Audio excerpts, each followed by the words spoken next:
Atletico Madrid তারা আবার আরেক নাটকের জন্ম দিয়েছে, মানে পরতে পরতে নাটক। 2-0 গোলে এগিয়েছিল তারা ক্লাব ব্রুজের বিপক্ষে, সেখান থেকে 2-2 গোলে তারা সমতায় ফিরেছে। ভালো কথা, 2-2 ম্যাচ শেষ হতে পারত, তারা আবার 3-2 গোলে এগিয়েও গেল শর্লথের গোলে, তারপরে আবার তারা গোল হজম করলো। সবকিছু মিলে একটা অদ্ভুত রাত, আরো একটা অদ্ভুত রাত আতলেতিকো মাদ্রিদ পার করছে। একেবারে শুরুতেই আলভারেজ পেনাল্টি থেকে তিনি গোল করলেন। সেকেন্ড গোলটা এসেছিল লোকমানের কাছ থেকে, একটা কর্নার থেকে ফাইনালি সে একটা টাচ করলো।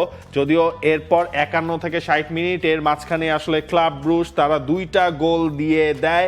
এরপর 3 নম্বর গোলটা আতলেতিকো মাদ্রিদ তারা লাকি, তারা পেয়ে যায়। একটা ওন গোল ছিল সরলতের টাচের আগেই, সেই জায়গায় একটা টাচে আসলে গোল হয়ে যায় এবং এরপর তারা যে আবার আরেকটা গোল কনসিড করে। মানে এই দলটা চ্যাম্পিয়ন্স লিগে আরো একটা ম্যাচ এগিয়ে থেকে তারা শেষ পর্যন্ত হচ্ছে গিয়ে আপনার পয়েন্ট ছাড়লো। কিন্তু আবার দিয়েগো সিমিওনে বলছে, আমি যে হচ্ছে এই মাঠ থেকে একটা পয়েন্ট নিয়েছি, আমি এটাকে পজিটিভলি নিতে চাই, কারণ নেক্সট ম্যাচটা তো আসলে আমার ঘরের মাঠে। Which is the world class cable brand? Walton Cables, নিরাপদ আগামী সংযোগ। অর্থাৎ রিয়াদ এয়ার মেট্রোপলিতানোতে সেই ম্যাচটা নিয়েই আশাবাদী তিনি। 2-0 গিয়েছিলাম, এরপর 3-2 হলো।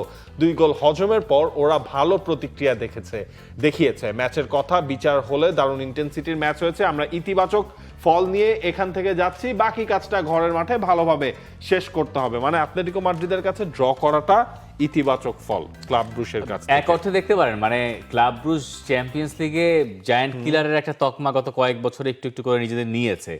তারা খুব সিরিয়াস চ্যাম্পিয়ন্স লিগের ব্যাপারে। তারা যখন আতলেতিকোকে ফেস করছে এই ম্যাচের আগেও আমার কাছে মনে হয় না যে আতলেতিকো বাই ফার ফেভারিটস বা তারা এই ম্যাচটা খুব সহসায় জিতে নেবে। কিন্তু ম্যাচের শুরুতে যখন তারা একটা পেনাল্টি পায়, আলভারেজ গোল করেন, আবার 2-0 হয়, তখন ওই আশ্বাসের জায়গাটা বোধহয় আতলেতিকো সমর্থকেরা পেয়েছিলেন যে না, বোধহয় আমাদের দিন ফিরলো। কিন্তু গত এক সপ্তাহে যে ঘটনা প্রবাহের ভেতর দিয়ে দিয়েগো সিমিওনের আতলেতিকো মাদ্রিদ গেছেন আর যাচ্ছেন, তাতে বোধহয় ওই আশঙ্কাও আবার তৈরি হচ্ছিল যখন 2-2টা হয়ে গেল। কিন্তু শর্লথ যখন চেঞ্জ হিসেবে নামলেন, তারপরে তার মুভমেন্ট দেখে মনে হচ্ছিল যে না, আতলেতিকো এখন আরো একটা গোল হয়তো করবে।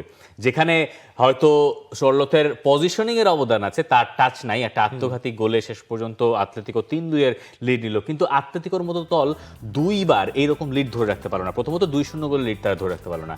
এরপরে ম্যাচের শেষ অংশে যখন আপনি 3-2 গোলের লিড পান, মানে একটা গোলে এগিয়ে গেছেন, সেই লিডটা আপনি ধরে রাখতে পারেন নাই। এটা তো খুবই আতলেতিকো অসুলভ। আমি জানি না এই শব্দ আছে কিনা, এক্সিস্ট করে কিনা, কিন্তু এটা আতলেতিকোর কোনো প্লেইং স্টাইলের মধ্যেই পড়ে না।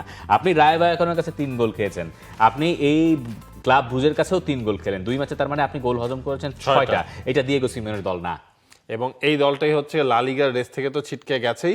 এই দলটা এখন হচ্ছে কোপা দেল রে, সেটাকে একটা টার্গেট করতে পারে। এবং হচ্ছে লাস্ট টার্গেটটা হচ্ছে আপনার ক্লাব ব্রুজের সাথে, যেহেতু মানে ঘরের ম্যাচ, ওইটা হচ্ছে আপনার 3-3 স্কোর লাইন বাদ দিলেও আপনি যদি, কারণ এই ম্যাচ তো ড্র হয়েছে, একেবারে ফ্রেশলি হচ্ছে 90 মিনিটস ওই চান্সটা হচ্ছে সেই দলটা খেলতে যাবে। তবে আলভারেজের গোলে ফেরা, যদিও সেটা পেনাল্টি থেকেই হোক, সেই জিনিসটা ভালো হয়েছে।